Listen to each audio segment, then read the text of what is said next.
Hare Krishna.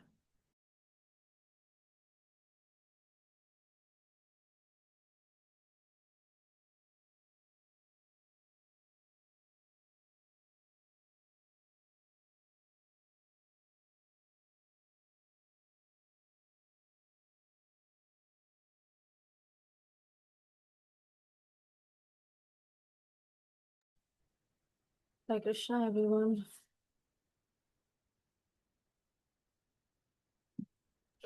Hare Krishna, Mataji. Hare Krishna Mataji. Hare Krishna. Sorry for the delay today. Okay, get started. Okay. Om Jnanatimirandasya Jnananjanashalakaya Chakshurunmilitam Yena Tasmai Shri Gurave Namaha. Nama Om Vishnupadaya Krishnaprashtaya Bhutale Srimate Bhaktivedanta Swami Niti Namine Namaste Saraswate Deve Gauravani Pracharine Nirvishesha Shunyavadi Paschatya Deshatarine Jaya Shri Krishna Chaitanya Prabhu Nityananda Shri Advaita Gadadara Srivasadi Gaura Bhaktavinda Hare Krishna, Krishna Krishna, Hare Hare, Hare Rama, Rama Rama, Hare Hare. Om Namo Bhagavate Vasudevaya.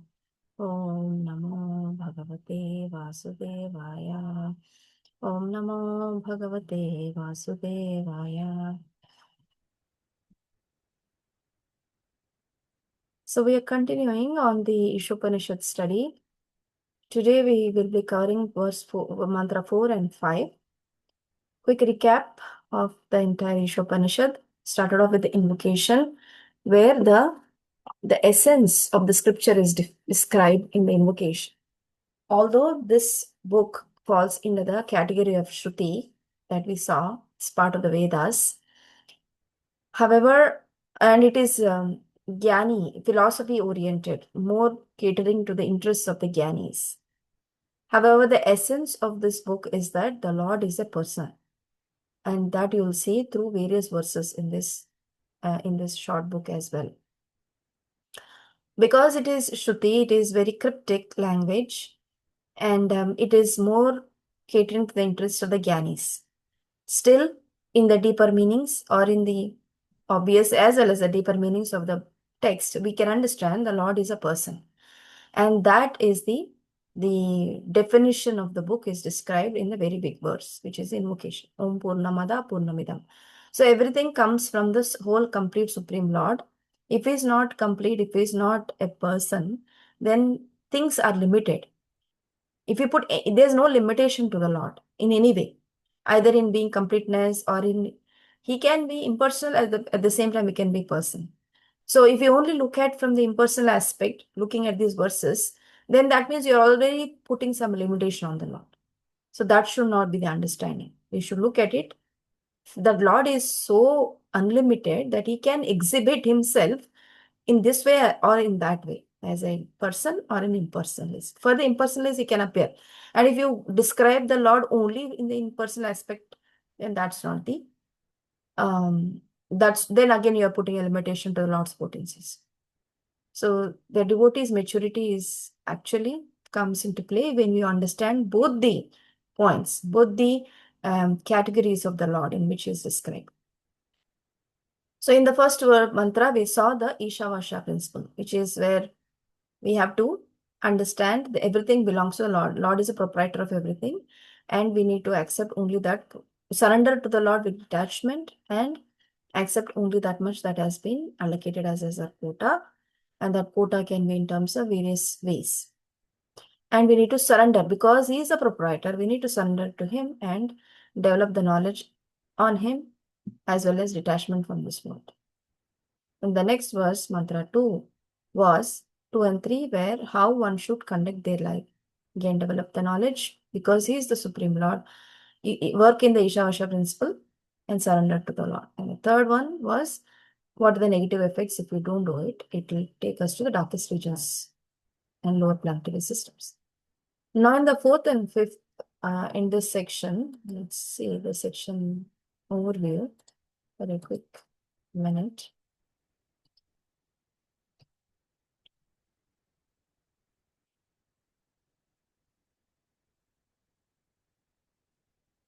Vision of the Mahabhagavata. So, looking the Lord from Mahabhagavata's perspective, how is that? The Lord is supremely independent, and he has got his multiple potencies, and this is described in this Shastra through some language, and that language describes how the vision of the Mahabhagavata. That's the section 4 to 8 in this entire section. So let's go to first verse and recite it and go over the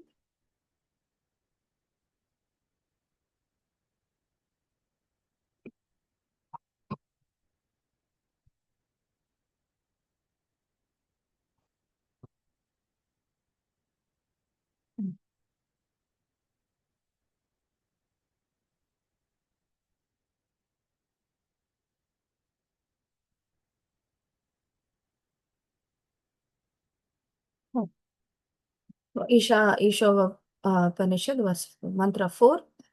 Aneja dekam manaso javiyao nainad deva apnuvan purvam arshad tadhavato nyan atyeti tishtat tasmin apo matarishva dadati. Let's recite a few times so that we get a hang of it. Who would like to volunteer? I can. Sure. Aneja dekam manaso javiyo Anejar ekam manasho javiyo nainadeva apnuvan purvam arshad nainadeva apnuvan purvam ashrat tadhavatonian atyeti tishtat tad dhavatonian atyeti tishtat tasmin apo matarishva dadati. Tashmin apo matrishva dadati. Shakti Mataji.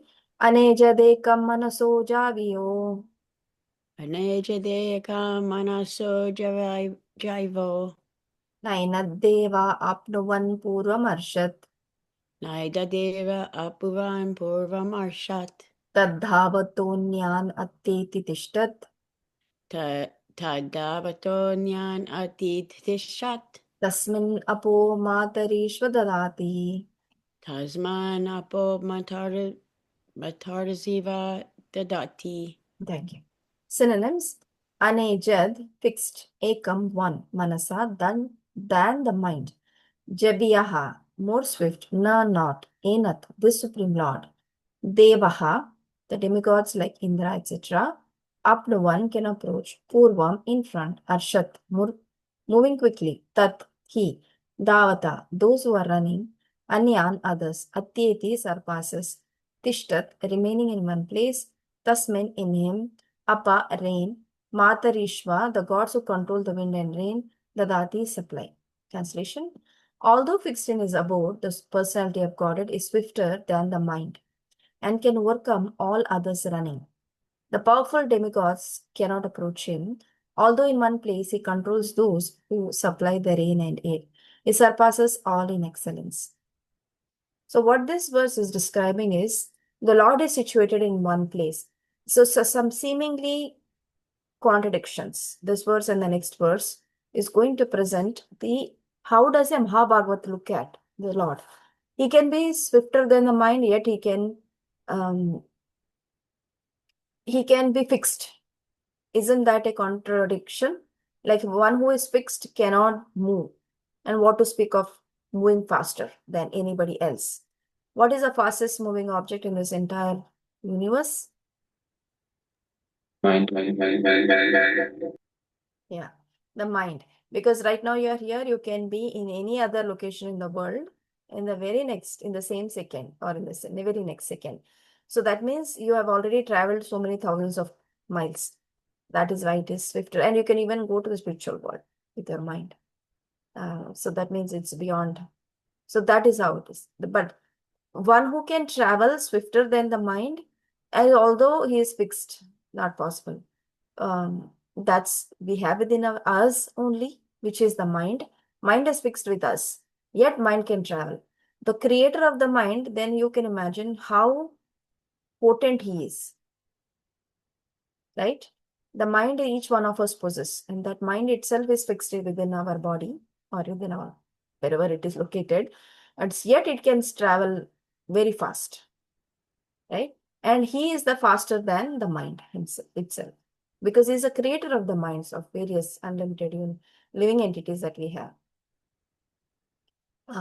So he's swifter than the mind and overcome all others running. The powerful demigods cannot approach him. The demigods are trying from like they are doing so much of tapasya for millions and millions of lifetimes or years, yet they are not able to get to, cannot catch hold of him. That verse from 10:12.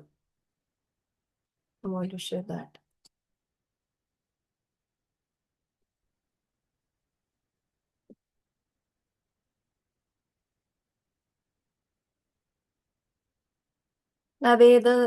न मे वेद सुरगणाः प्रभावं न महर्षयः अहम् आदिर्हि देवानां महर्षीणां च सर्वशः. Neither the hosts of demigods nor the great sages know my original opulence, for in every respect I am the source of the demigods and sages. So the demigods don't know Krishna. They are very, very learned people in the entire universe. Yet they are trying hard to know his origin and his opulences. Yet they are still trying. So that means the Lord is so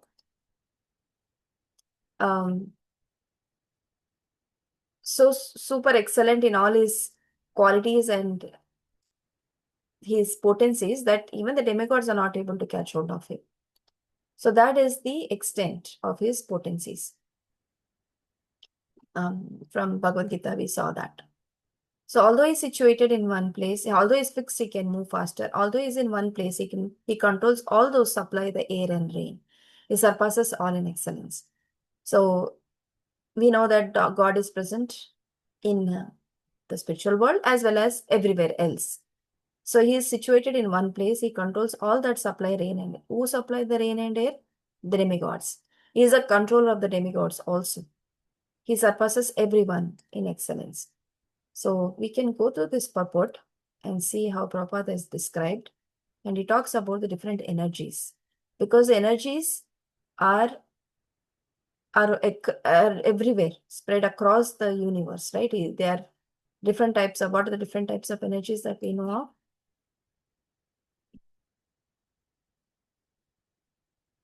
Material and spiritual.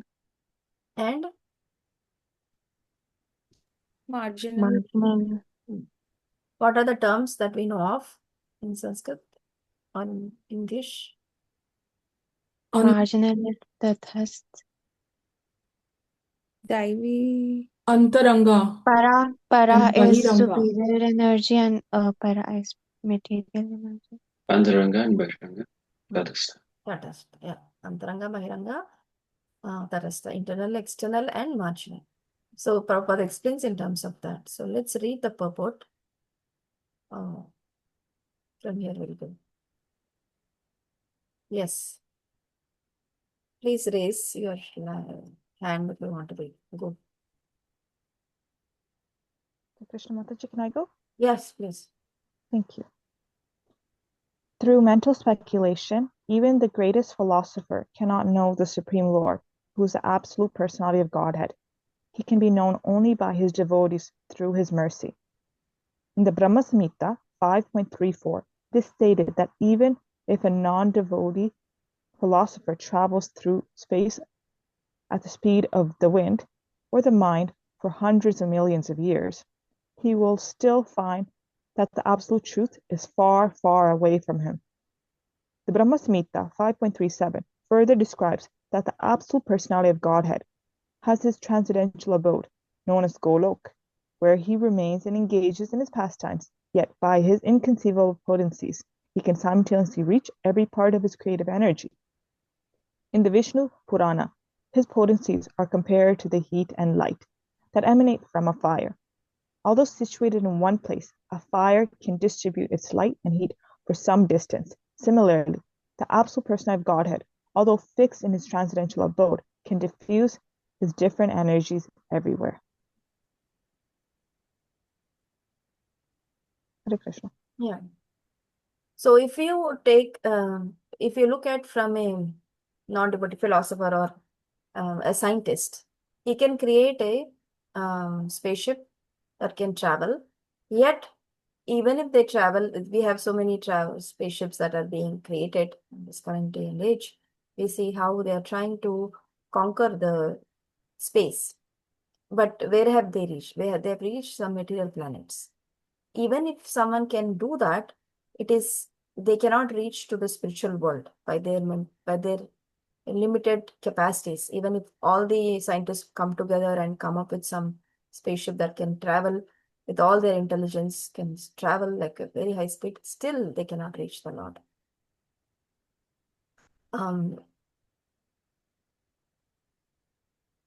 Yeah, you have raised for what, Prabhu? Oh, no, I thought I was going to read. Oh, okay. Yeah, we'll come to that. In Brahma Samhita 1034, 537. Anybody knows that verse? 34 as well as 13. Yeah, worship Govinda.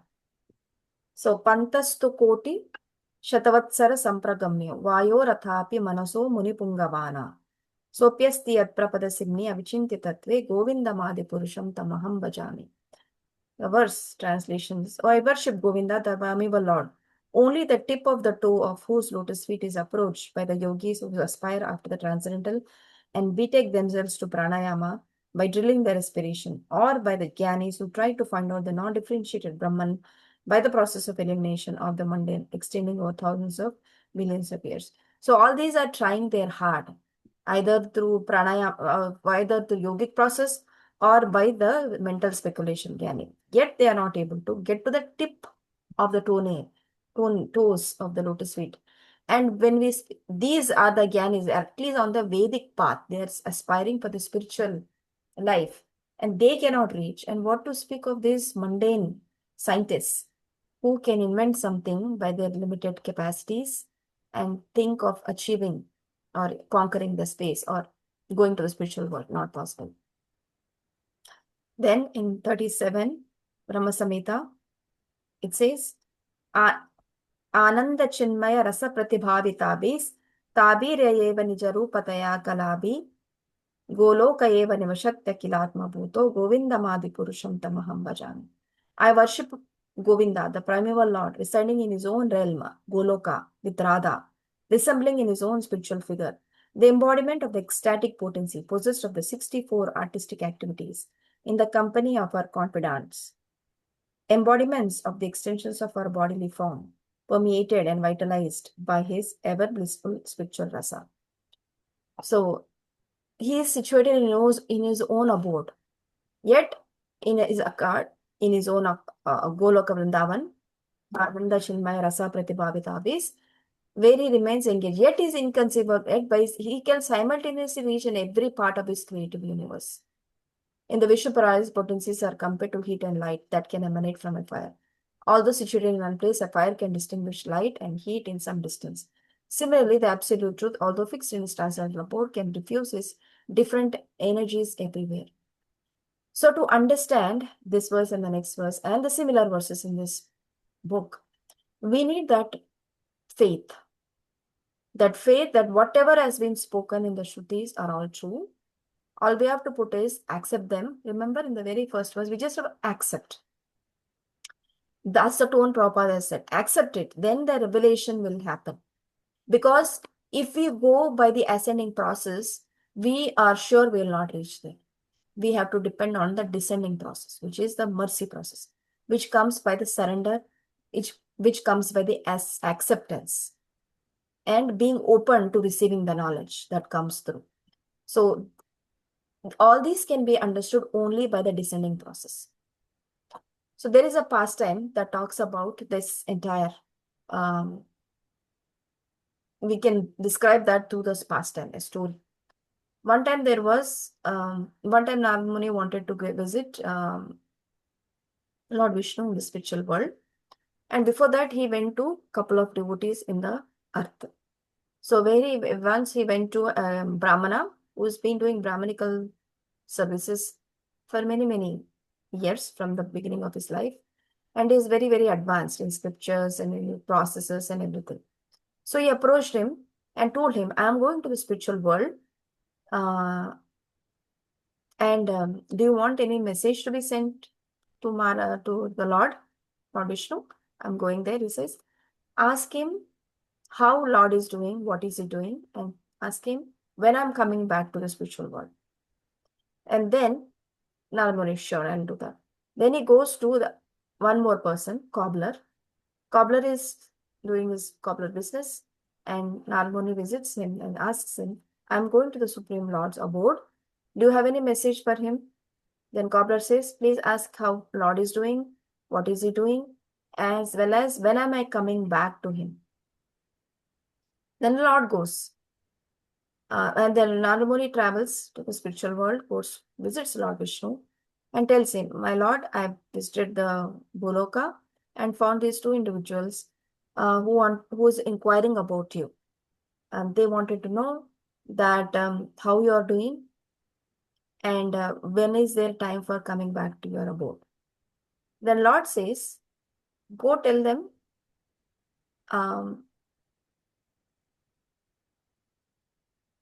then the Lord says, go tell them the cobbler will come back in his next life. In this life is his last life. And Brahmana at least have to take 3 more lives. And after that also, I don't know when he will come back. Then the same message, Narada Muni comes and relays to Brahmana as well as to the cobbler. To Brahmana he tells.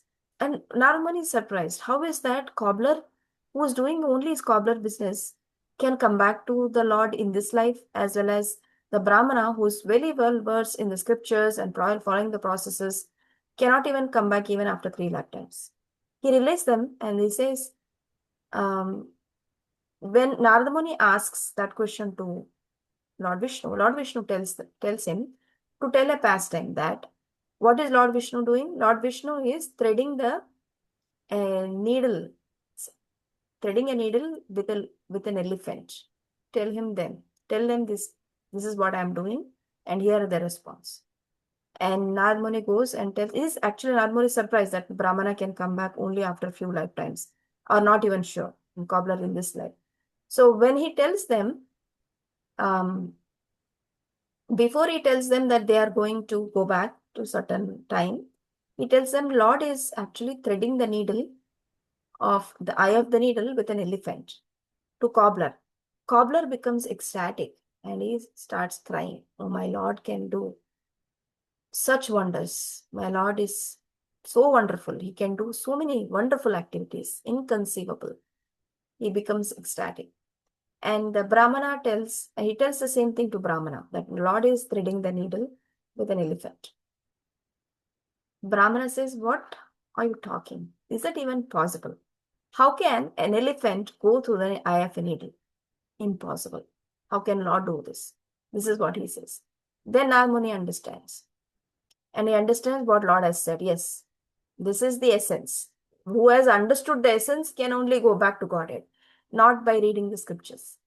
So Narada Muni understood, but he wanted to inquire from, it is obvious from Brahmana that Brahmana didn't understand everything, but he wanted to inquire from cobbler. How could he conclude that Lord, or how could he believe or have faith that Lord could do this? Then the cobbler says, my Lord can do anything. See, I'm sitting in this tree, beneath this tree. There's small seeds that come out of this tree. Each of this seed can produce this big tree as well as many such. You can count countless. You cannot say unlimited, but they are countless. Humans cannot count how many seeds a tree is producing. And How many such trees are capable of producing from this one single tree? Each tree can produce so many. This is the extent of the Lord's potency. So what is a big thing for him to thread a needle with an elephant? He can easily do that. So this is the faith that we should have. If we hear such pastimes, we should have that kind of faith. Lord can do. If we come with that, how is that possible? We can understand with examples. We can try to as much as possible, but we should have that faith. Yes, Lord can do. He can be present. He can be fixed. He can run. He can be here. He can be everywhere.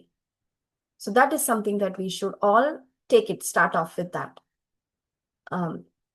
And Prabhupada also takes us through that understanding with his various examples that he gives. We will go through that as well. Okay. Narayan Prabhu, you want to read this paragraph? Hare Krishna. Although his energies are innumerable, they can be divided into three principal categories: the internal potency, the marginal potency, and the external potency. There are hundreds and millions of subheadings to each of these categories. The dominating demigods, who are empowered to control and administer such natural phenomena as air, light, and rain, are all classified within the marginal potency of the absolute person. Lesser living beings, including humans, also belong to the Lord's marginal potency.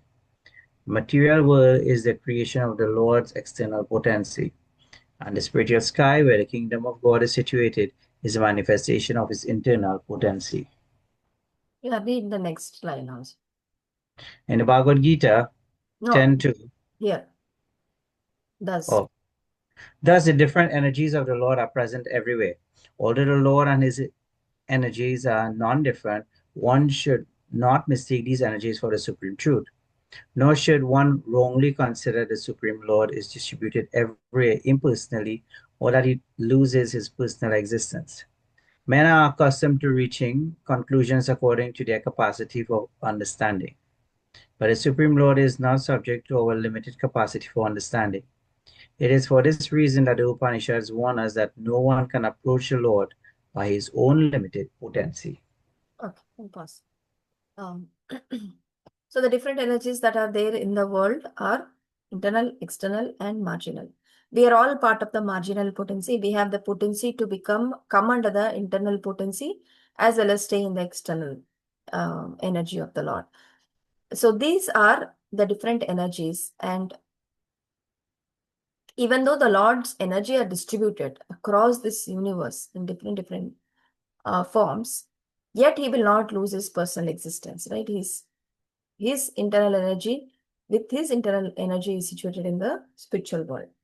Although he has his energies that are spread across this universe. So the impersonal concept is that they only look at one aspect of it and expand on that. They don't look at the both aspects. A devotee is one who also looks at the impersonal aspect of the Lord as well as the personal aspect and understand that Lord it's inconceivable. Lord's potencies are energies or his activities are inconceivable. So this is how we should read the Shastra. The Upanishads are something that the ones that bring us closer to the Lord. Upa is closer. Anishad means bringing us near to the Lord. These are the first scriptures that bring us at least to the closer to the Lord. And we should approach them in that way and not be stuck up with the impersonal aspect that are described in these books. And we've seen that in that 10.2 that the great rishis are struggling hard to find the Lord because each one has their own, they're very potent and their potency is also limited. For example, Lord Indra can only do the function of sending rain, and Chandra has the potency to give the cooling effects to the whole world so that he sends the rasa, but he is not omnipotent. He is there. He has also goes away for some time in the month and comes back, becomes bigger, sometimes smaller. So all these they have potencies there. That is why they are rulers, they are controllers, but they are not the supreme controllers. So they are having some potency, but they are also trying hard to find the Lord. yet they are not able to reach. Okay, then we'll move. Did we read this? Yeah, someone can read. I can read if you want, Mataji.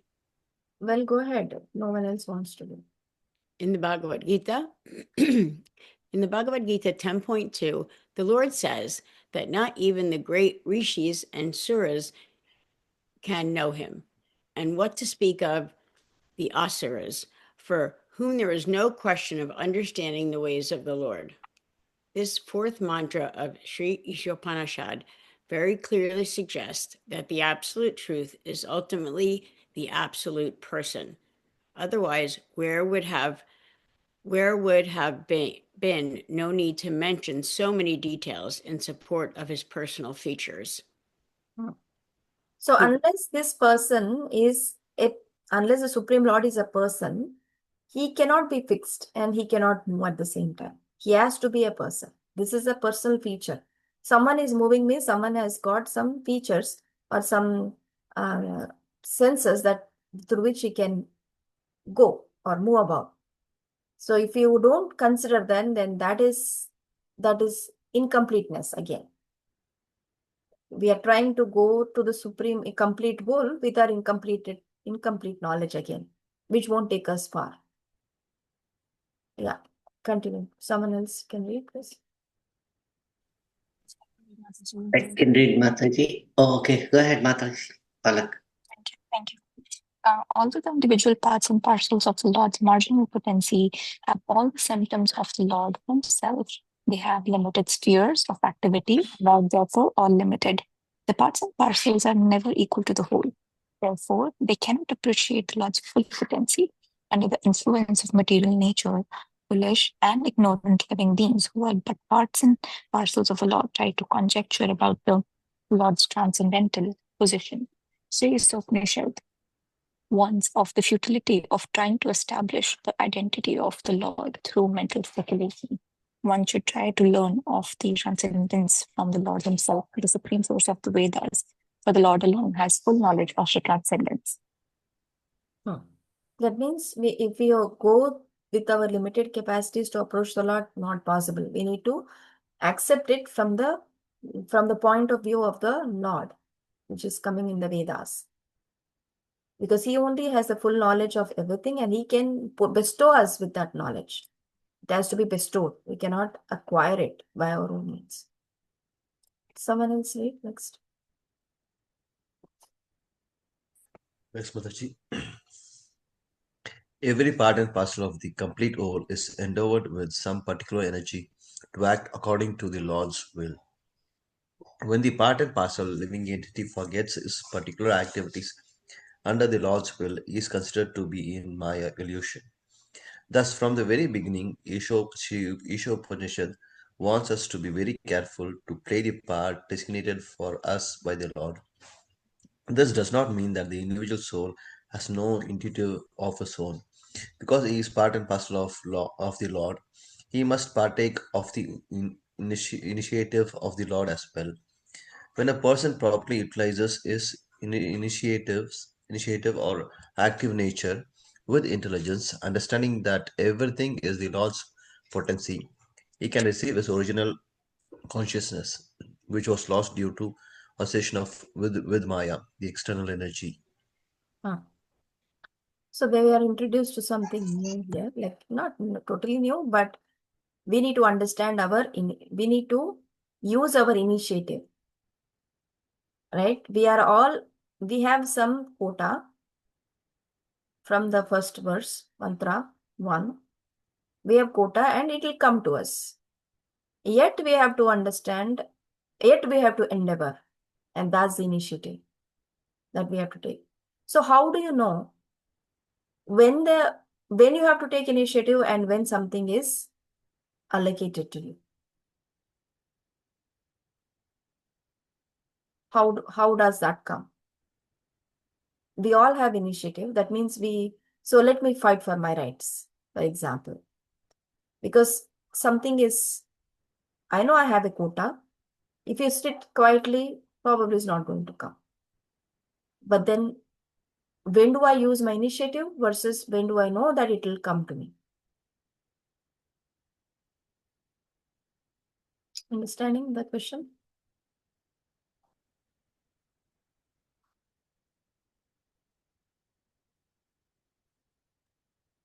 Sorry, Mataji, can you repeat? I did not understand the question. So we need to show some initiative. Yet we know that certain things are there in our life and they're happening. Yet there has to be something in from our side, initiative. Okay, what does it mean? How do you correlate these two? Does it mean, Mataji, that we still have to endeavor, but not claim the results, because the results will be based on the quota that is reserved for us. Whether we get that, we don't get it, or we get it in the quantity that we do not expect. Which verse of Bhagavad Gita is it referring to?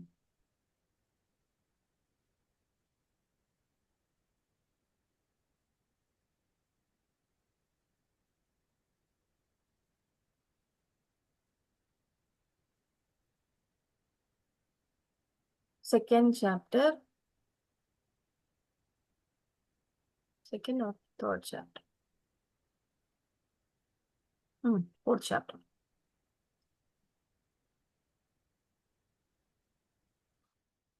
Anybody? Another 30 seconds. Any verse you can try quoting? Okay. Does it sound like karmane vadikaraste? Does it? Anybody? Yes, Mataji, yes. Can anybody say the verse?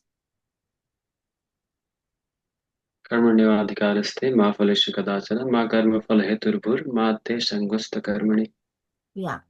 So that is where we have to continue to do isn't that correlates to this part? Like you have to do our endeavor, which is our initiative, which is our karma, not knowing where it should lead us. I mean, you have to continue to do the path that you have chosen based on Guru Sadhu Shastra and by your psychophysical nature, you need to keep doing your work as an offering to the Lord. You are entitled to the work alone, not to the results. So that is the initiative that we all should show from our side. We have to have that. We are part and parcel. The Lord has his bigger plan. We need to contribute our plan into the bigger plan of the Lord.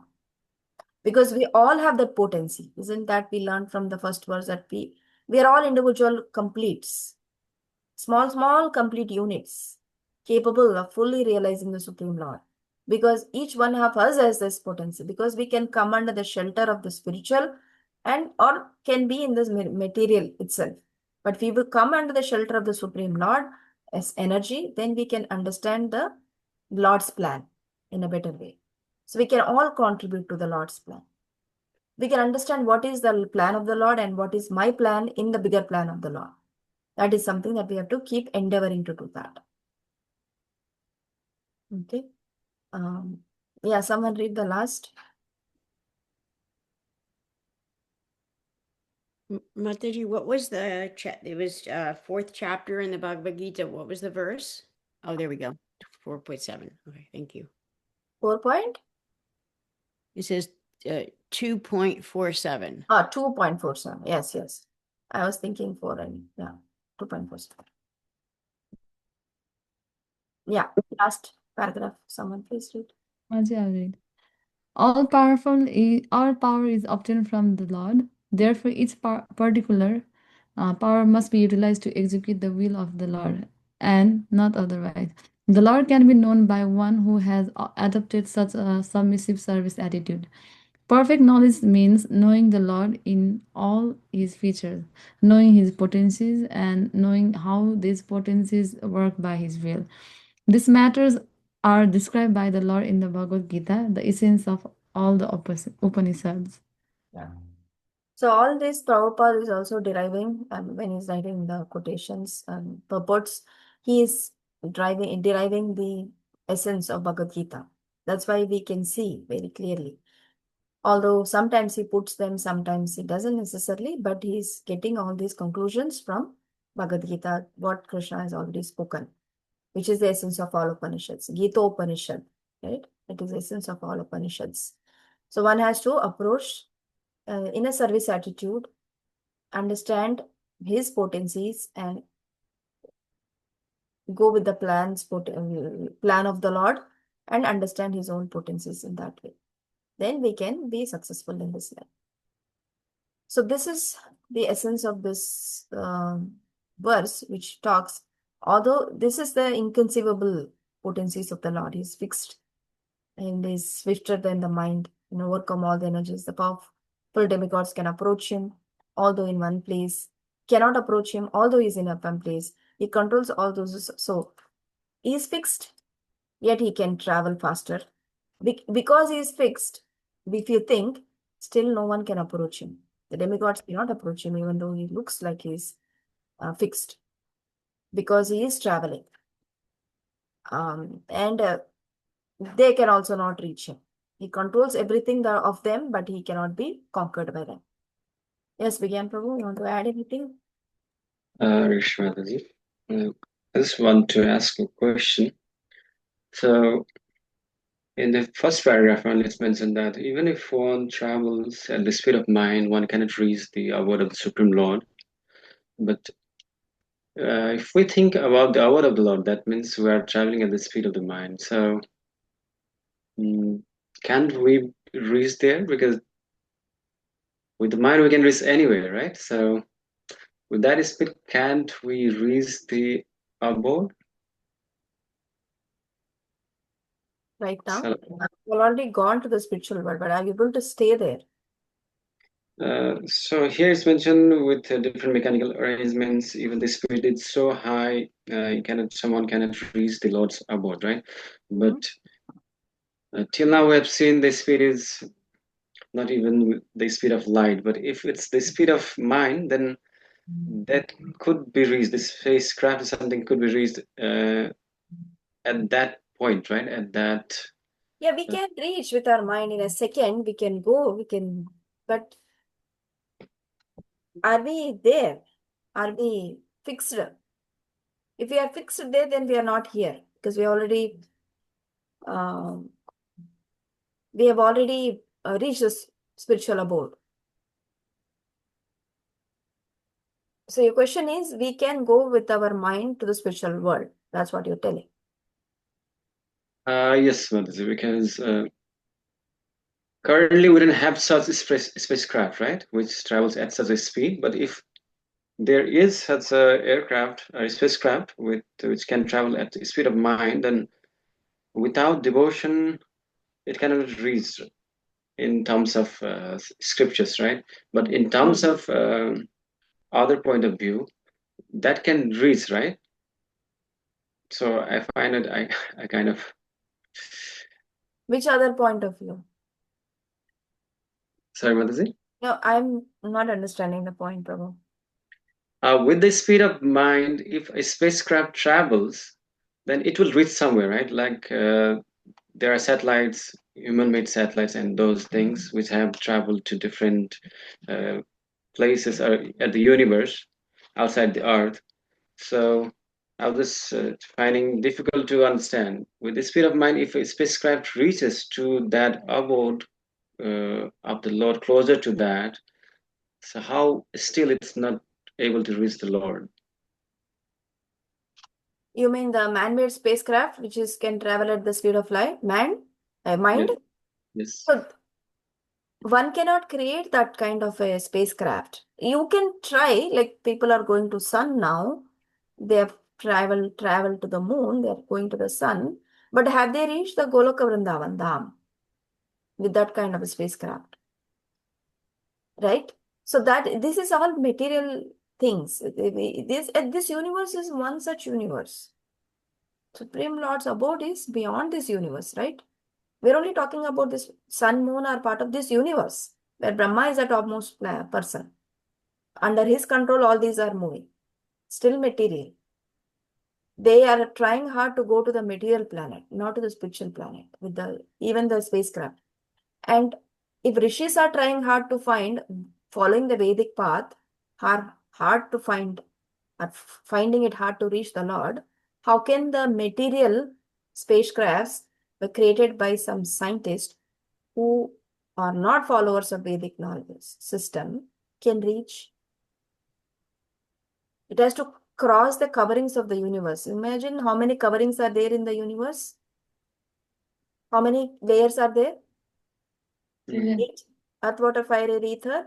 Each is Mm. covering how many times? 10 times. 10 times higher than the previous. Earth, for example, there is a dimension for that. How much is the dimension of the earth? Water covers exactly 10 times higher than, more than the earth. Fire, similar. Coverings. All these coverings have to be cut through. These are not imaginative coverings. These are real existing coverings. The universe is a shell covered by all these layers. When you read 5th canto, you will see that.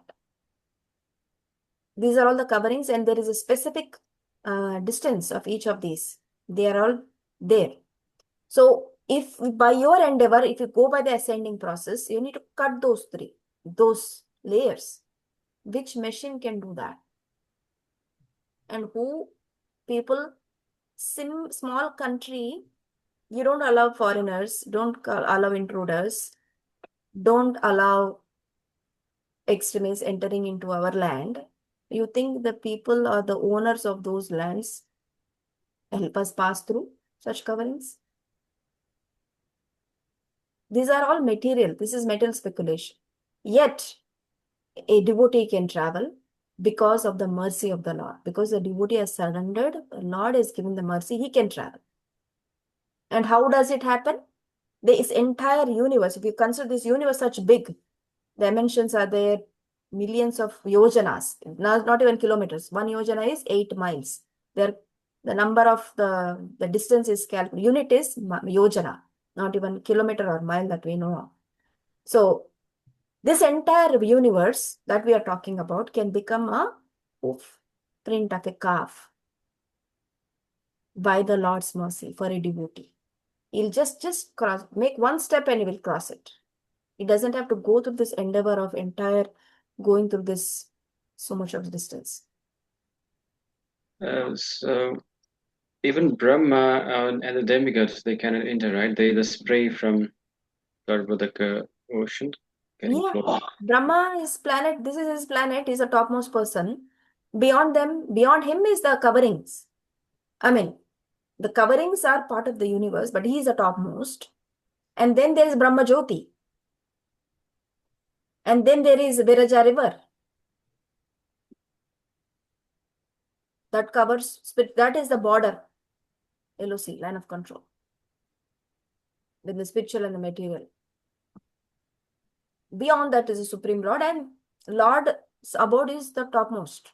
When you look at this planetary depiction, after that there is Sadashiva Loka and various other Vaishnava Lokas.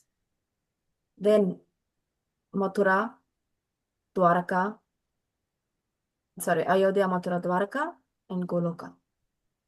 You have to cross all of that to reach the Lord's abode. Not possible by any material endeavor. Not possible by a machine made by the man. Thank you, Mataji. Hare Krishna, anybody? So on the same lines, Mataji, maybe Bigyan Palak Prabhu was was... about to ask. something. Sorry, then I'll keep It's quiet. okay. It's okay. I think you are going to ask in continuation. It's okay. Okay, go ahead, Shali. So I'm not sure if Bigyan Prabhu was going there, but it's just another question came to my mind. So is it possible through the mind, with the speed of the mind, to reach the spiritual sky? Because you also mentioned that when you were saying, but that is for a pure devotee, right? Yeah, possible by the mind, by the process that is given to us. Okay. So where Right now we are not able to stay there. It is like going means staying, right? Going means like going there qualified to stay there. We have come to this country to stay, right? We are not visiting it. We're staying Mhm. here. That means we have developed some qualifications, some whatever, we satisfied some requirements and we're here. Similarly, if you just know that you're coming here by the mind, like you can do that, but you're not come here. Once you have come here means you have qualified, made yourself qualified and fulfill all the requirements. So by your mind's capacity, you can reach that planet, but for what does it mean reaching? You need to stay there, right? Spiritual world, you need to stay. Are we able to stay? We can travel by the mind. You can imagine it. Krishna gives the glimpse of the spiritual world in Bhagavad Gita, 15th chapter. He gives so that we can get attracted. So our mind goes there. Oh yeah, how it is like this. When we read the scripture, when we read pastime, we also know how the spiritual world is. Our mind is going towards that. But going means just not by its momentary Mhm. going. Going means staying. So we're 4 Kumaras following that process, and there is Vaikuntha by this process. Or 4 Kumaras, Yeah. what about them? there is Vaikuntha planet, right? And Jai Vijay, they just stopped them. So was that the process they were following through the meditation? They reached there, or They did not enter. They were stopped. It said that they were trying to enter. They haven't had enough qualification to enter. And the pastime happened. After that, they did not enter. They were following their Brahmavadis. They were not impersonalists fully. They were not pure devotees. They became later on over the process because they have heard the darshan of the Lord.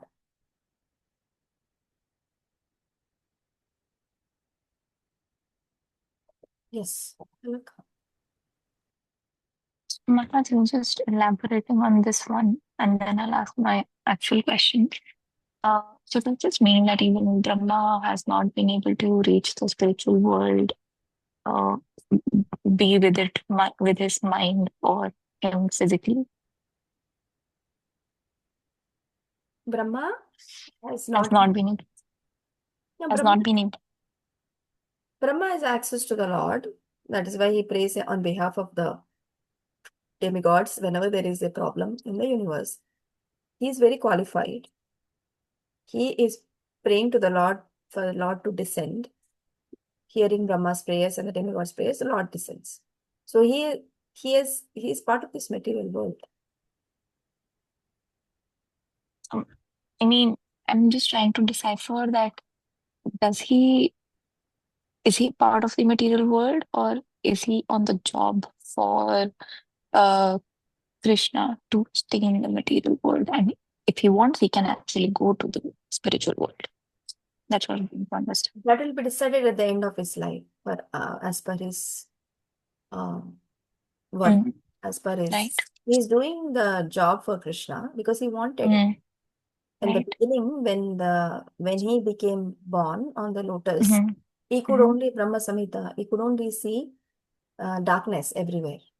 So what did Yeah. he do? He tried to follow some ascending process of let me find out where am I sitting. Let me come down through this stem and find out where am I and what all this is about. He could hear the flashing of the water, could hear the sound of the water, but he could not see anything. No dark, full pitch darkness. So he Right. knew he was sitting on a lotus and he had this stem. He traveled through that for how many years? A long time. 100 years of demigod calculations. Time, that much time he traveled. Yet he couldn't find. And then he realized, what am I doing? Like, cannot do this. I'm going only. I'm not able to find the route. Where the sound is coming, where the water is splashing. So then he came up and did what? Tapa. He got this meditation to do sound. Tapa, do austerity. Then he did, and then in that realization, he chanted these verses, Brahma Samhita verses. All that we are reading are by Brahma himself in his highest form of realization when he recited these verses. Mm. And after that, he asked for service. He wanted a service. God said, fine. You want service? Take up. Creating the world he wanted. Got it. So Mataji, when we talk about humans, when we die, I believe you need your mind and intelligence as well to m- make it to the spiritual world, because that's where your understanding is. So, can we say that when we die, we carry our mind and intelligence? Sorry if we have read it somewhere in the Gita, I've forgotten. Yeah. What is that verse? 15th verse, 15th chapter. That was just this a new stuff. No, not that verse.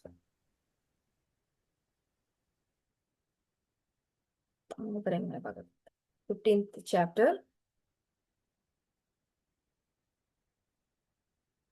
As the air carries aroma.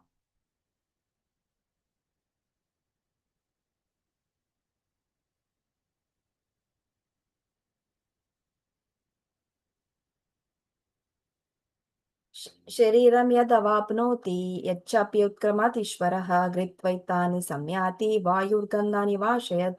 The living entity in the material world carries his different conceptions of life from one body to another, as the air carries aromas. Thus he takes one kind of body and again quits it to take another. That is the 15:8. 15:9 is Shotram chakshushu sparshanam cha rasanam graname cha adhishtaya manaschayam vishayanupasevate. The living entity, thus taking another gross body, obtains a certain type of eye, ear, tongue, nose, sense of touch, which are grouped about the mind. He thus enjoys a particular set of sense objects. So the mind is the what that carries us from one body as the aroma from one flower to the other. The aroma from the flower comes into our nose, just like that mind carries our with our conceptions. The same conceptions will be carried until you purify those conceptions. Our devotional service is all about the purification of our conceptions.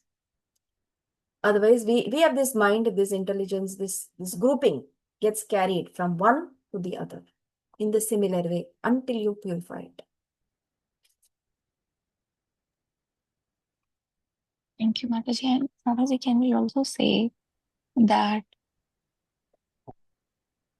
our mind is our subconsciousness, and we need to train our mind that even when we die, because even when we die, it should be trained enough that it can take us over there. Because currently, I feel that our mind does all these stupid things, and that is where our intelligence comes into play and maybe tells our mind that no, you don't have to do this. You should not be doing this. But I feel when we die, we do not take the intelligence. Okay, let's go through the verse. Sorry, Mataji. 12:8. Mayyeva mana advatsva mayi buddhim niveshaya nivashyasya mayyeva ata urdhvam na samshaya. Just fix your mind upon me, the Supreme Personality of Godhead, and engage all your intelligence in me. Thus you will live in me always without a doubt. Which is highest, intelligence or mind? Intelligence. Intelligence. Which is hardest? Control. Mind. Mind. Mind is the hardest to control. So Krishna is first telling to control, just fix your mind upon me. Give me your mind. Put your mind in me. Intelligence, with intelligence you can do, because intelligence is intelligent. He knows what to do. He will know how to plan. He will know how to scheme. Intelligence know all this. But mind is a pure. It does. Intelligence can act and bring mind in different ways, but the mind is the hardest because it's the purest also. It's the hardest. If you put mind on Krishna, this mind becomes purified. So you need to give the mind to Krishna. Intelligence follows. I mean, you see, that is still secondary. You can still have a little more control over intelligence than the mind. And how do we do this? By controlling the mind? How do we control the mind? Mantra. By bringing it back. Manasayate iti mantra. So you need to deliver the mind through mantra. Which mantra? Hare Krishna. Hare Hare Krishna Krishna. Maha Mantra. Hare Krishna, Hare Krishna, Krishna Krishna, Hare Hare. Hare Rama, Rama Rama, Hare Hare. So when we are chanting, put your mind in the words of Hare Krishna mantra. Hear the sound vibration. Engage your mind. Come up with, use your intelligence, come up with all the schemes that you know of, can you think of, to control the mind. Because mind is the hardest. So yes, mind has to be purified. Thank you, Mataji. And my other question is different than this topic. So, I mean, different than this chain of questions. So it is that we read that Krishna has internal potency, external potency, marginal potency, right? And we've also read that we are same in quality as Krishna, but different in quantity. So I believe that we also have these potencies, but we have never really known that what is we as a human, what is our internal, external, and marginal potency. Do you know anything about that? Right now we are in marginal. We have to realize our internal. That is our Swarupa. Swarupa Lakshana is what we have to realize. When you say that, then we are not there yet. This is a process that is given to us to realize that our true potential, our Swarupa, Swarup, which is our original position. Did it answer? What would be, so I realized that currently we are operating in marginal. I'm not sure. I mean, I was just trying to look for that. We know that Krishna's external potency is the material world, right? Internal potency is the spiritual world.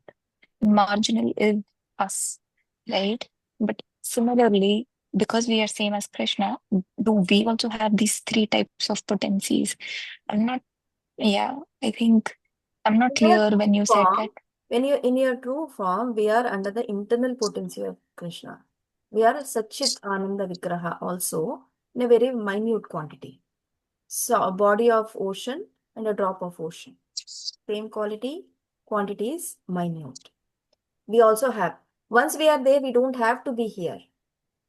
He only comes to the material world to attract the more people, whoever are left behind. We as individuals don't need to come to this. We don't have to have, although we can know, like Narada Muni knows his Trikalagya. He can know what is happening in the future. He can know what is current and past. We can come in that knowledge state. But when you're in the service mode, you don't want to do all this. Narada Muni's service is doing that. But for your individual, you will realize what your service in the spiritual world and you will be happy doing that service. If you come to the material world on a service, like Prabhupada, he's been given a service to come to the material world, attract the conditioned souls. On a service, you can come.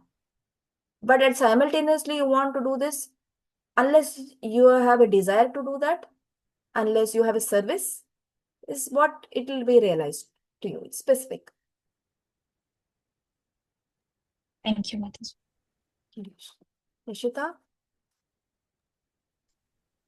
Yes, Hare Krishna Mataji. So I want little clarification on so we have read about para prakriti, material and spiritual energy.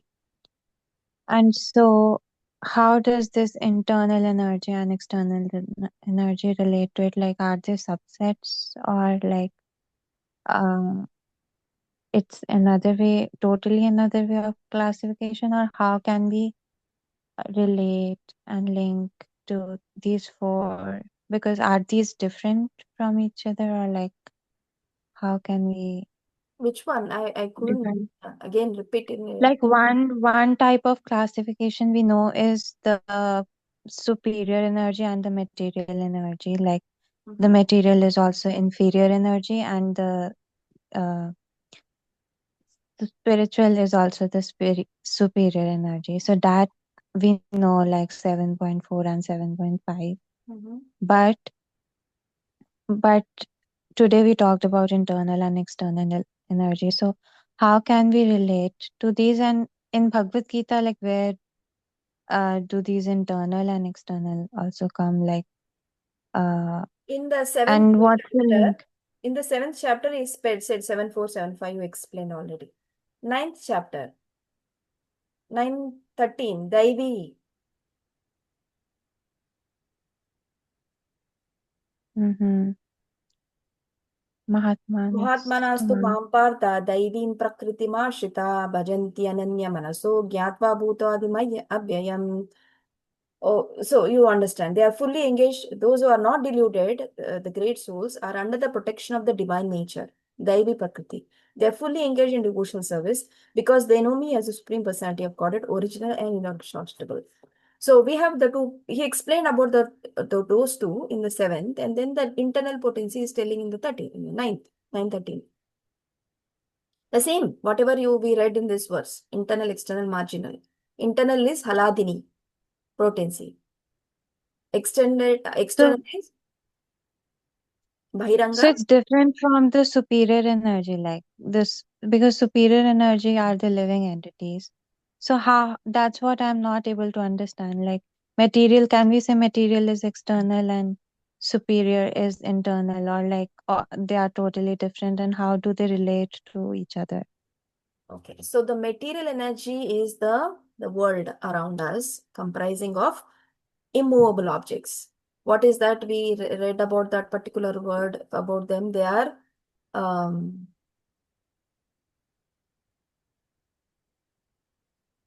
there is one word that we hear about it, but anyway, the water, the water bodies, the land, these are external material, immovable. Okay, that is external. And the living entity, the energy is material energy, and the earth, water, fire, and ether is the material, separated material energies. This universe is made of earth, water, fire, and ether. And that is the gross, and the subtle is mind, intelligence, and false ego that we know of. This entire thing comprises of material. Okay? The universe that we see around is made of this material energy. Okay?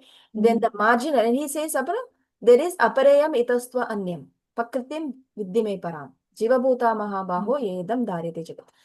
I have the superior energies who were in my internal energy, but because they misuse their free will, they are now put in this material energy. They are my internal part and mame vamsho jivaloke. They are my part and parcels. However, they misused. Don't know when. They became part of the spirit, material world, material energy.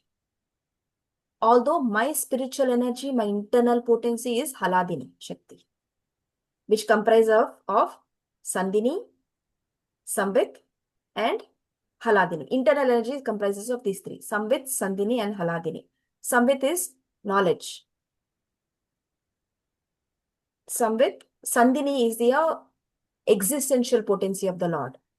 Samvit is the knowledge potency of the Lord, internal. Sandhini is the existential potency. Haladini is the pleasure potency. Srimati Radharani. So these three comprise of the internal potency. So we, the living entity who is marginal, currently, although Satchidananda Vigraha, we associated with the material we wanted to enjoy separately from Krishna, we are given this facility of this universe to enjoy and realize that this is not the place for enjoyment. Get into the internal energy of the Lord. Go back to Godhead. Then we'll be associated with these in the pastimes of the Lords. Where Lord has this full three potencies in the fullest: Sandhini, Samvit, and Haladini. That is the internal potency. That makes Okay, sense. so like, is it right to say that then, like, is it like material energy is also external energy, or like, if we were to make like a flow chart or something, like, is it external energy is the broad thing, and then material energy is a part of that, and or is it the same thing entirely, like interchangeable? Because Interchangeably, external energy, material energy is same. Okay. And superior is like Internal. the Superior internal. is internal. Mm-hmm. But in the Bhagavad Gita, he couldn't. This is in the battlefield. He's speaking to Arjuna to understand him that these are my energies just to make him understand. You know, to speak about the spiritual world, this terminology. What I just said. These are the ones that can come in the nectar of devotion for all of you. Mm-hmm. Okay. Yeah, thank you, Mataji. We have only a few minutes left for the next verse. Again, this is understanding the inconceivable potencies of the Lord. Taddejati tannai taddure tadvanmitke tadantarasya sarvasya tu tad yu sarvasyasya bhayataha. Synonyms. Tat, the Supreme Lord, Ejati walks, Tat he, not, Ejati walks, Tat he. Dure, far away, Tat he, you also, Antike, very near. Tat he, Anta, within, Asya of this, Sarvasya of all, Tat he, you also, Sarvasya of all, Asya of this, Bhayataha, external translation. The Supreme Lord walks and does not walk. He is far away, but is very near as well. He is within everything, and yet he is outside of everything. So Prabhupada will take us to the examples as well as, so it's not a very big purport. Oh, it is a big purport. So how does the Lord walk and does not walk? He walks in the terms of, we can understand the pastime of, where we saw Sakshi Gopinath. Sakshi Gopinath, how did he walked for his devotee's sake, if you have heard about that pastime. There was one Brahmana who wanted to get some witness that this Brahmana, old Brahmana, has given the daughter's hand to this young Brahmana. Yet the young old Brahmana's son interfered. I think Maharaj did that drama in our center, ISKCON Toronto. And he gave up his own word. But then the Lord wanted to keep, then he goes, the small Brahmana goes and approaches the Lord. You were a witness, you know, that the old Brahmana said he's going to give his daughter to me in marriage. Now he's going back because of the fear of his son. Now you need to come and tell to everyone that he has done this, he has given me the word. So he walks. How does he walk? No one knows. He tells him, Brahmana, he tells, Gopinath tells, that you should not look at me. I'll just walk and then come with you and give you and tell everyone the witness that I am the witness that he has given the word. But you should not look at me. So that means the Lord can walk. Yet no one sees how he walks. The Supreme Lord walks and he does not walk. He is far away and is very near. Where is he far away? He is far, far away in the spiritual world situated. Yet he is very near. Where is he? He is in the entire universe as well as Paramatma. Very near in each of our hearts. Yet he is situated in a spiritual abode. He is within everything and he is outside of everything. He is within everything. Bahir Narsimha, Hridaya Narsimha. Where is Narsimha present? He is present internally, he is present out externally, he is present inside the pillar, he is present inside the house, he is present inside, everywhere he is present. So like that, he is within everything and yet he is outside of everything also. So those are the inconceivable potencies of the Lord. Inconceivable. Achintya, Veda, Abeda Tattva. Because simultaneously he can exhibit these things. He can be inside, he can be outside, he can walk, yet not walk. He is inside, he is outside, like that. So we can quickly read the purport and understand some more clarifications. We just have a very little time. We just read the entire purport and maybe we'll see if there is anything to add. Please take turns. I'll go. Here is the description of some of the Supreme Lord's transcendental activities executed by his inconceivable potencies. The contradictions given here prove the inconceivable potencies of the Lord. He walks and he does not walk. Ordinarily, if someone can walk, it is illogical to say he cannot walk. But in reference to God, such a contradiction simply serves to indicate his inconceivable power. With our limited fund of knowledge, we cannot accommodate such contradictions. and therefore we conceive the Lord in terms of our limited powers of understanding. For example, the impersonal philosophers of the Mayavada school accept only the Lord's impersonal activities and reject his personal nature. But the members of the Bhagavata school, adopting the perfect conception of the Lord, accept his inconceivable potencies and thus understand that he is both personal and impersonal. The Bhagavatas knows that without inconceivable potencies, there can be no meaning to the words of Supreme Lord. Jiva Goswami says, before you can understand the Lord, you need to understand his inconceivable potencies. I mean, accept, not understand. You need to accept the inconceivable potency. Otherwise, if you don't, if the Lord is inconceivable by our limited, then he's not supreme. But it goes by the definition. If something is, you can reach him, that means he's as good as you. He doesn't have any material, anything superior to you. Then how can you call him supreme? He has to be inconceivable. He has got inconceivable potencies. That's why he's supreme.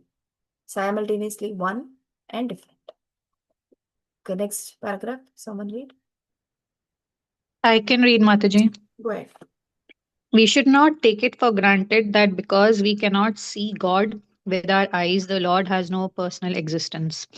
Sri Ishanupanishad refutes this argument by declaring that the Lord is far away, but very near also. The abode of the Lord is beyond the material sky, and we have no means to measure even this material sky.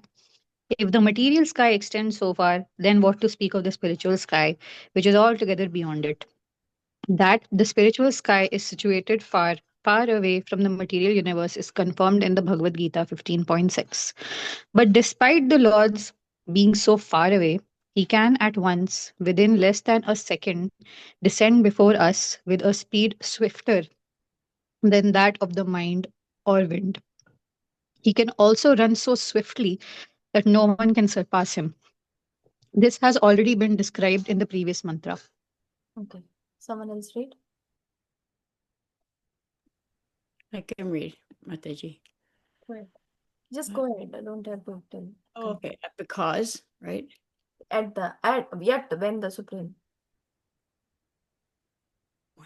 Lord in Bhagavad Gita 9.11, where he says that the foolish deride him, considering him a mortal being. He is not a mortal being, nor does he come before us with this body produced of material nature. There are many so-called scholars who contend that the Lord descends in a body made of matter. Just like an ordinary living being, not knowing his inconceivable power, such foolish men place the Lord on equal level with ordinary men.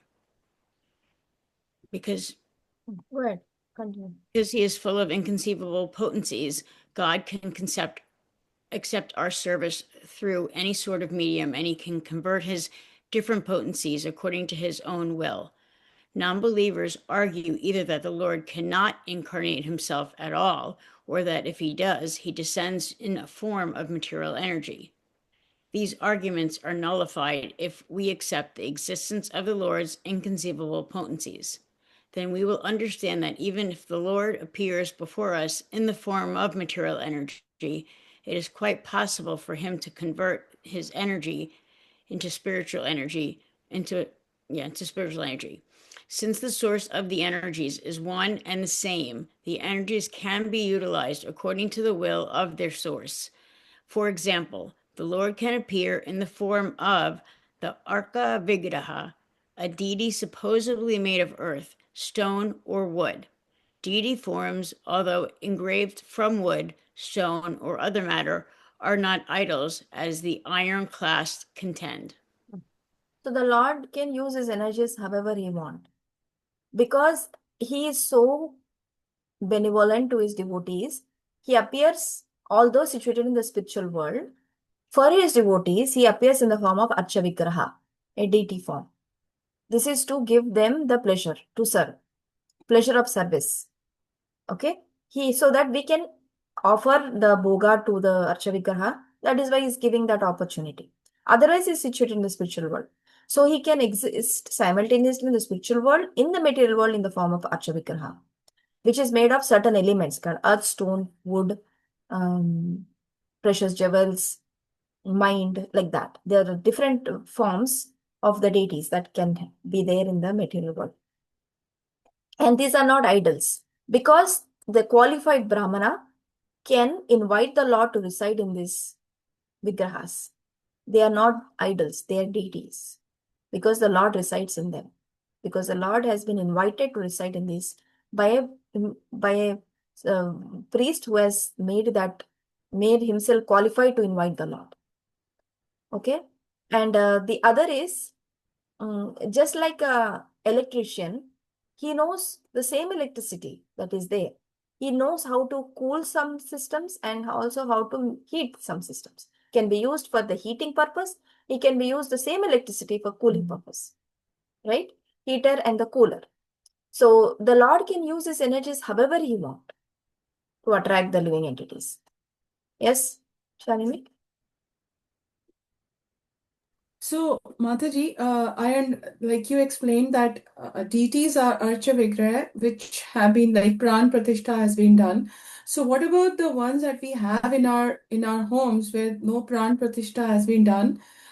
Could they be seen as idols? I mean, we see them as deities, but could they be idols? No, they are deities because of your devotion.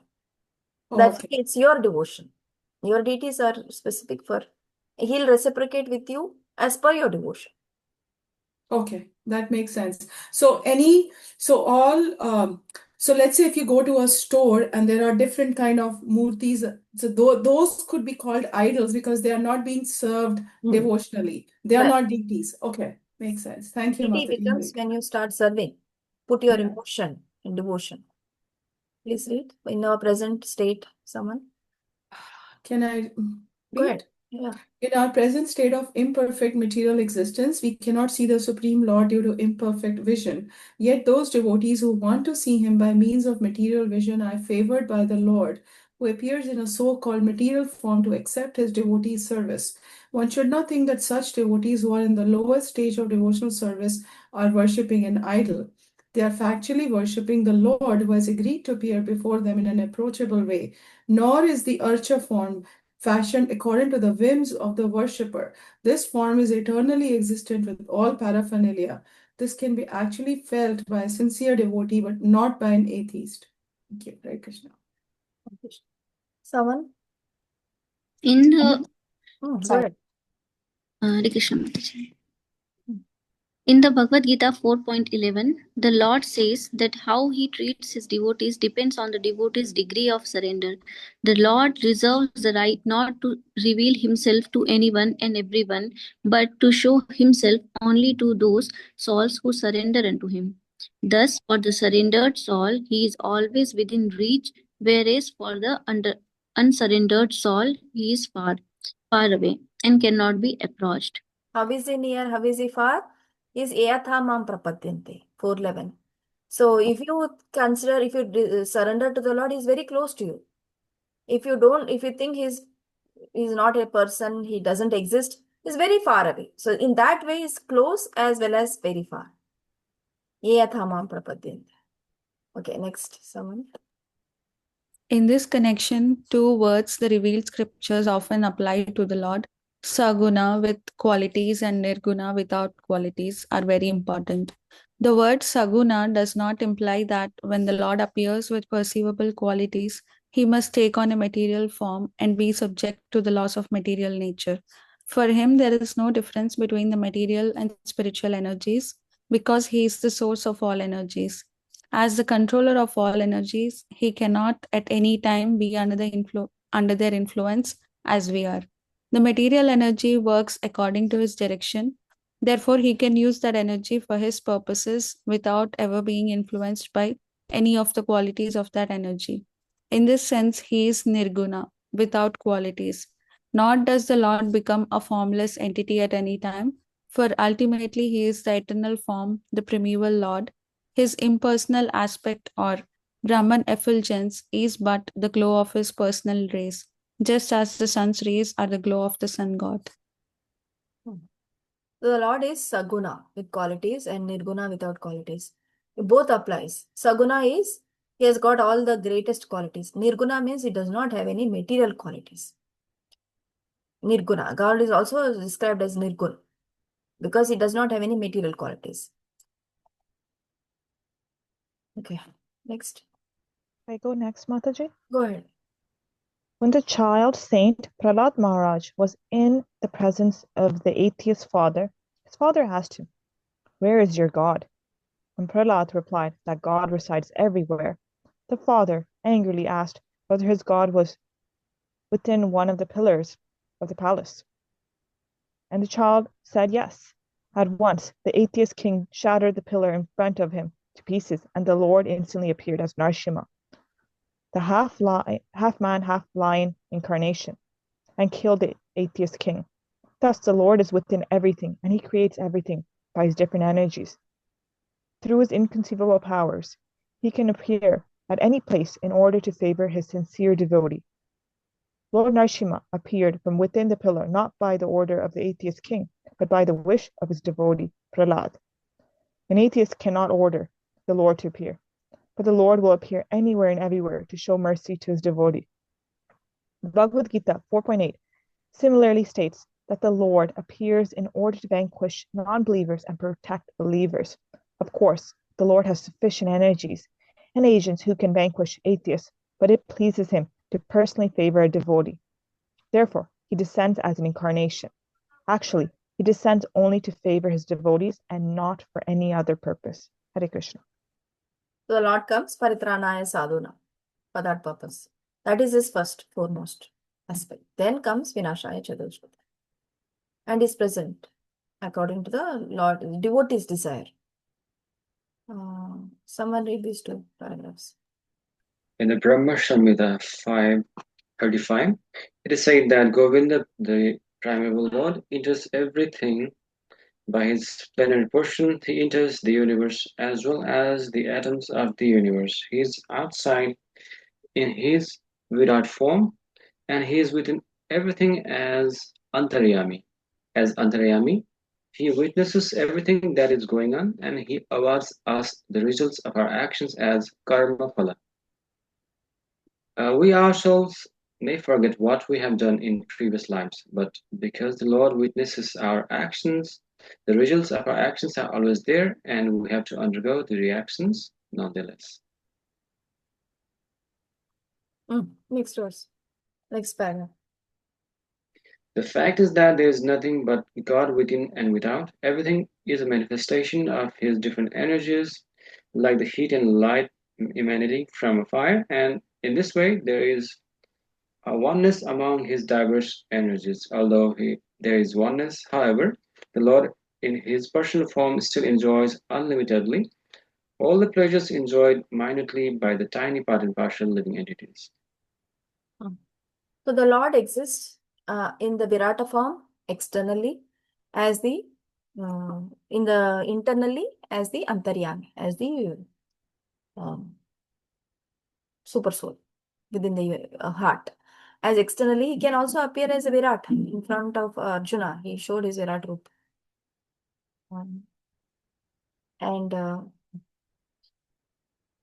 As Antaryami, he witnesses everything that is going on. He awards the results of our actions as karma phala. He is awarding our results, our activities as Antaryami, as a witness. He is also other agents of witness, sun, moon, earth, and various other. There are other witnesses also along with the Lord. Lord Vishnu also. Yeah, and in fact, there is nothing but God within and without. Everything is a manifestation of his different energies, like heat and light emanating from a fire. In this way, there is oneness among his diverse energies. Although there is oneness, however, the Lord is his personal form. He still enjoys unlimited all pleasures enjoyed minutely by the tiny part and parcel living entities. So he is within and without, inside, outside. He is fixed. He's immovable, yet movable. He runs faster than, yet it's fixed, like that. So these are all the inconceivable potencies. And if you put any limitation, that means he is not supreme. And that is what we should realize. How is that the Lord can be like this, how it can be like that? For a devotee, he can do anything. He can come down for his devotee from the pillar. He can make the entire world become shrink like a footprint of a calf, as small as that. The entire material ocean can be boiled down to that much. That is what we have to realize. This is the knowledge we are getting, but realization comes from us, from within, from our acceptance, from our application, from our journey. And that is the inconceivable potency of the Lord. Achintya Abheda Abheda Tattva. Yes, Shalini. Mataji, I just got a realization. There are unlimited number of universes, in that there's unlimited number of souls, and the Lord has the power, and these souls go through millions of lifetimes, and the Lord has the power to keep track of everybody's karma and give that soul different types of bodies in 8.4 million species that are just in our planet Earth. That is absolutely inconceivable. And then he comes as a little boy who is running from scared of his mother and getting tied. It is just it just Inconceivable. dawned on me, and I felt, oh my God, this is totally inconceivable. That's Yeah. why we refuse to believe. Yeah. Thanks. Yeah. This is how we should have those realizations, and application gets us there. And when, remember, he comes to Vrindavan only for his pleasure, because everywhere else is doing something, reciprocating with devotee, creating this, being present in this form so he can offer service. But in Vrindavan, he comes only to enjoy the pleasure and give pleasure to his devotees. That's why that place is so powerful, so potent, so transcendental. Vrindavan Dham. Okay, I think we have gone. We also started late, so we balanced. Okay, we'll continue next week. The next set of verses, 4 verses will complete next week. Thank you very much. Vaishnavebhyo namo namo ananta koti vaishnava ki jai Shri Prabhupada. Thank you. Hare Krishna. Hare Krishna. Hare Krishna.